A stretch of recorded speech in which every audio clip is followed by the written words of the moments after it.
I never liked Scott Puma's music. He was never going to reach stardom. But this is not about me. Amapiano is a newly developed industry that is helping young people out of poverty. What is happening to Scott Puma is not needed in the industry. What he needs is a good manager and PR that can shape his brand and talent to a different dimension. I believe this whole Scott's issue is an industry problem than it is a fan-based problem. Maybe he clashed with some promoters and they felt disrespected and came for him, knowing his weaknesses very well, and he fell for it. Now he found himself in a space where he has to fight for his life, and he handled it pretty badly. Like, let me just say, I didn't want to be a celebrity, I didn't want to be famous. It's just that in Tweki Ratang. No, it's because I'm not that kind of person. Nagrata space sack, I created the nepe, by it. But a snippet for it.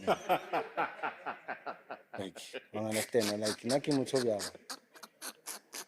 Why but I'm shoot? Because Nazang like, I didn't want to be a celebrity. That is a problem with South African music industry. Its artists are not built for stardom, sustainability and long-term success. Once these popular artists understand that they have the power to build their own brands and teams, their careers will not just be careers, but valuable brands. Then the cases of Scott Puma will never exist.